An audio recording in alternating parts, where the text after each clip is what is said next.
work our way back. At the very front, you can see I'm going with a pinhole hook. I have 2 pins, so I can just easily remove this thing. I got it all painted, all black. But the perks of having this is I can take it out and no one can steal my trailer. I just went to Harbor Freight and bought a 1,500 pound jack with 2 wheels. I think it was about 35 bucks. Should do more than enough. I've already tested it. Staying with the tongue, you can see the original trailer, the tongue ended right here. It had a small coupler. So what I did is dropped about 6-7 inches and I welded it, and then it runs all the way to the front. I kept this original piece, no reason to cut it out, and I just tied into it. I also kind of made some gusset plates out of 3/16 steel diamond plate. I welded them there. That's an 8-inch wide piece. And then I also welded them here. That's a 1 foot long piece. The perks of doing that is the entire piece now will act as a beam.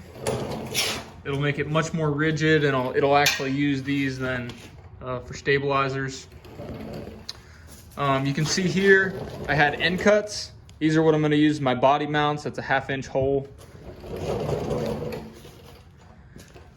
The very bottom of this is gonna be 3 sheets of plywood. So there are 4 body mounts for each sheet of plywood, so a total of 12. And they run all the way back, so a total of 12 body mounts. It might be overkill, it might not. It's what I'm gonna do. I'll let you know how it goes. I started getting a little carried away with the square tubing. It's 1.5 by 1.5, 11 gauge. I just basically made a giant box around the existing trailer. So that does 2 purposes. 1, it gives me a nice flat surface to work from. And 2, it will make the original 3.5 inch C channel an extra 1.5 inch tall, which will make the trailer a lot stronger. The entire trailer width, 7 feet wide, just over 7 feet. And from very front to very back, it's gonna be 12 feet. If I could do this over again, I'd probably make it a little smaller. Kind of went overkill with it. And then I started realizing that all the square tubing was gonna be far too heavy. So what I did is, for my intermittent pieces, I used angled steel, same 1.5 inch, 11 gauge. For my intermittent pieces, that'll be plenty strong for that span, and it will help balance out the plywood sheeting.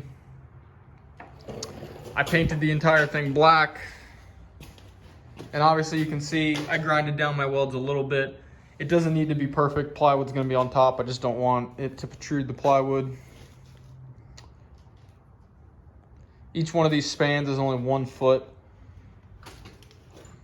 Completely fine for just a plywood box.